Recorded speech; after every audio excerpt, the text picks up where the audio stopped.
בסרטון זה אני רוצה להסביר כיצד בונים את עקומת LM במודל ISLM.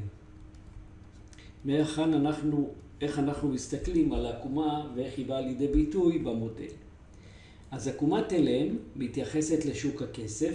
L זה למעשה הביקוש לכסף, ו-M זה היצע הכסף, אז זה שיווי משקל בשוק הכסף. מה משפיע על הביקוש לכסף? הביקוש לכסף מושפע משער ריבית, אנחנו רואים כאן, ומרמת התוצר. ככל ששער ריבית נמוך יותר, הביקוש לכסף יהיה גדול יותר.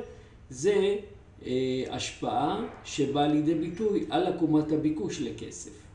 וכשהתוצר משתנה, כלומר התוצר עולה, הביקוש לכסף יעלה, ולכן עקומת הביקוש תזוז ימינה.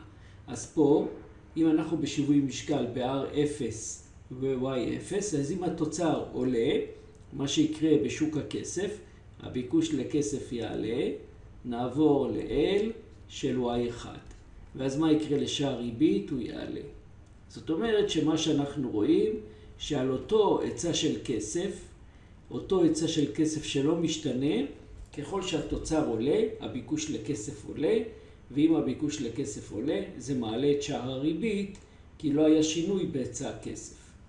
אז ברמות תוצר גבוהות יותר, שער הריבית תהיה גבוה יותר, אז ניתן פה עוד דוגמה, למשל, כשהתוצר עולה עוד רמה ל-LY2, אנחנו נקבל שכבר אנחנו נמצאים בשער ריבית גבוה יותר. אז מה אנחנו רואים?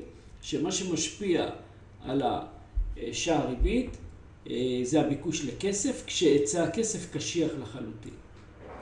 אז איך זה בא לידי ביטוי בעקומת LM? בעקומת LM, נקודה A, ריבית נמוכה, תוצר נמוך, אז זה בדיוק שמתאים לכאן.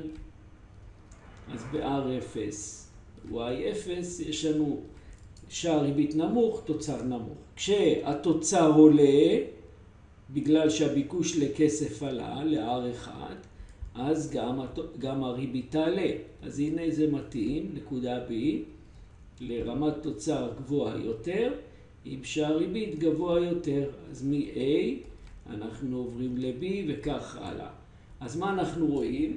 שעקומת LM זה למעשה הנקודות של R ו-Y שמתאימות לשוק הכסף. אז ככל שהתוצר עולה, הביקוש לכסף עולה, ולכן שהריבית עולה. לכן עקומת LM עולה משמאל לימין. ומה קורה כשהיצע הכסף זז? כלומר, כשיש לנו שינוי בהיצע הכסף ב-M חלקי P, אז כשיש לנו שינוי, למשל פה אני אעשה שינוי של היצע הכסף, אז אם זה M חלקי P, 0, וזה שער ריבית וזה הביקוש לכסף, אז אם יש לנו, זה הביקוש לכסף, אז אם יש לנו למעשה גידול בהיצע הכסף, כלומר בסיס הכסף גדל מסיבה כזו או אחרת ל-M חלקי P1, אז מה קורה? לשער ריבית יורד. אז שימו לב, אז מה שאנחנו כאן עושים זה תזוזה ימינה של עקומת LM.